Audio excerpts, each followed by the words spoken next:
got this beautiful family, lovely wife, three great daughters who excel in just everything they do, and I mean, he's so involved with them, and there was a time where he couldn't be involved, and he owes it to a guy like you, an interventionist, and we don't have enough of you. I get calls to do intervention. That's never been my forte. It would definitely take a special person to do it because it is such a an uneven situation. It could be very volatile. It's part of why I appreciate what you do, Ken, is that you know, it's just if they want to talk with me, then I can be of real service. But I've never been able to really take the wet addict or the addict in the middle of what they're doing and be able to help them at all.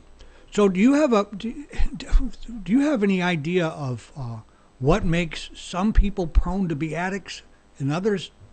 They pick up whatever the deal is, and they don't seem to have a problem with it. Have you got kind of a view on that at all? The AMA, the American Medical Association, they think their diagnosis with addiction is that it's a gene. It runs in the family, and that if you have family members who could or could not, like diabetes, Right.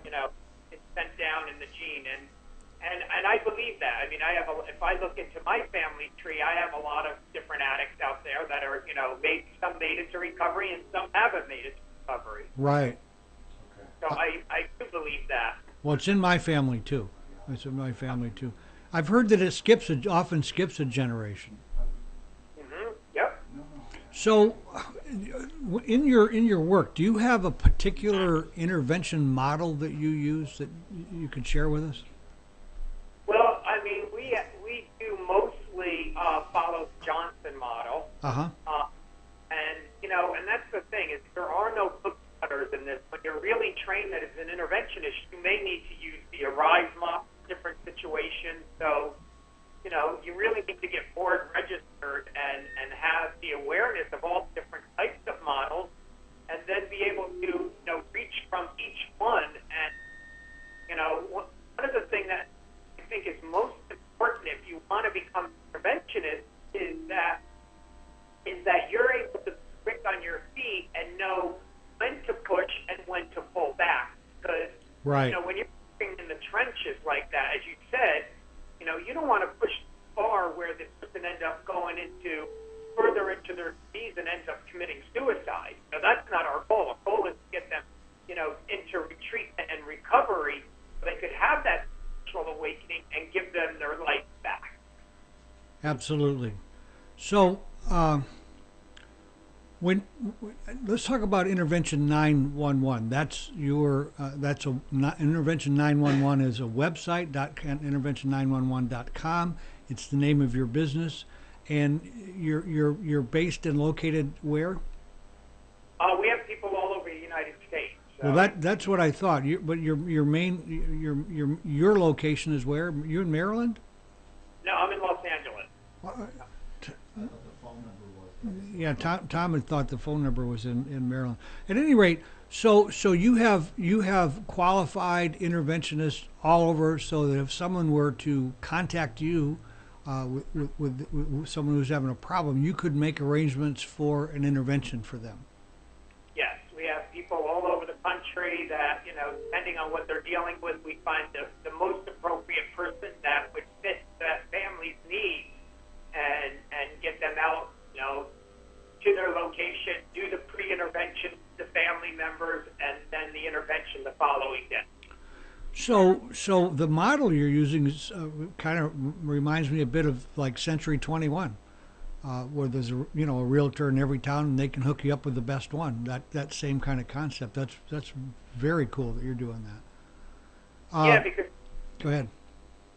Well, sometimes we may have somebody that is in Florida, and maybe the best interventionist for that case would be taken out of California. Like I'm getting ready to go do one now for an OCD patient. Is that right? So that's completely different for drugs and alcohol, but still there's a destructive behavior that needs to be intervened on. So I'll be flying out this week to do that one. So when you talk about OCD, that's very interesting to me. Does it have the same kind of basic qualities, denial and Hmm. in the dishonesty and all that goes with that? Yep, it's all the same things: the lies, the manipulation, and the sad part about it, with drugs and alcohol, you take away the drugs and they know that they're doing it.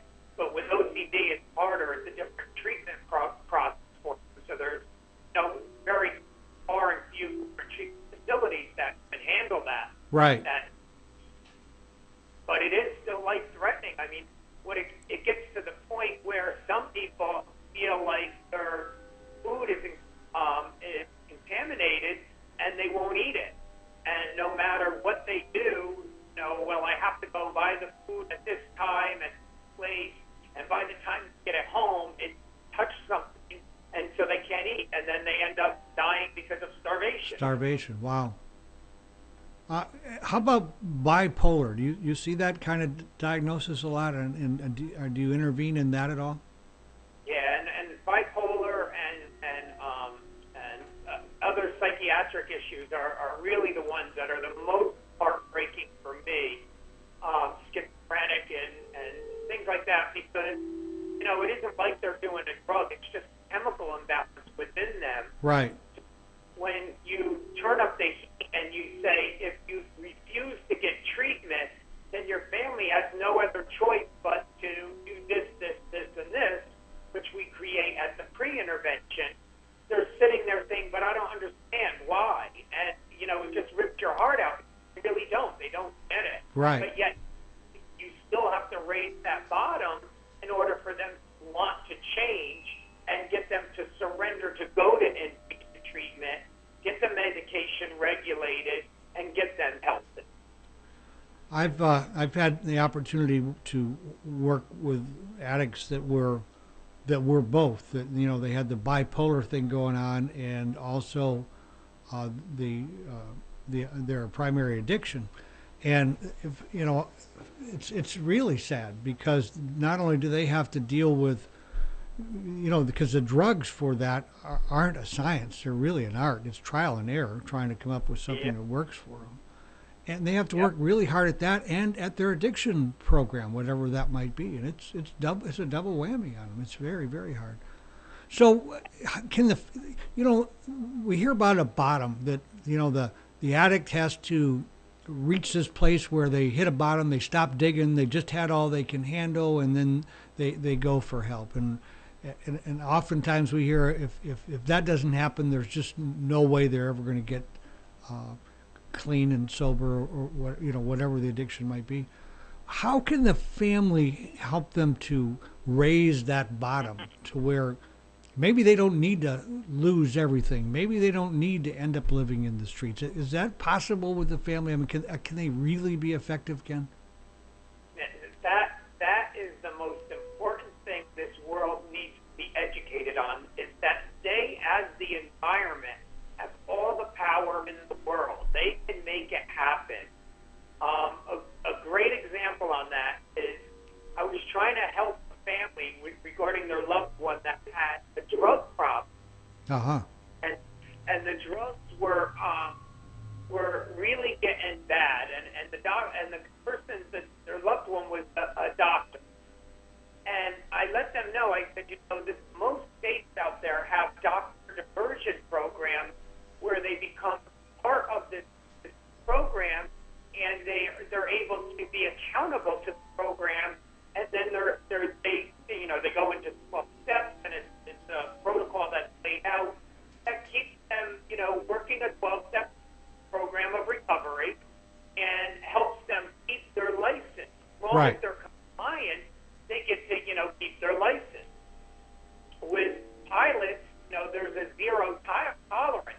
So Exactly. with high professionals, they have that rock bottom that the licensing board raises for them and says, if you're non-compliant, there's going to be consequences. And my job as an interventionist is to help the family figure out what their loved one's consequences are going to be, and convicted felons that are mandated to drug court. The judge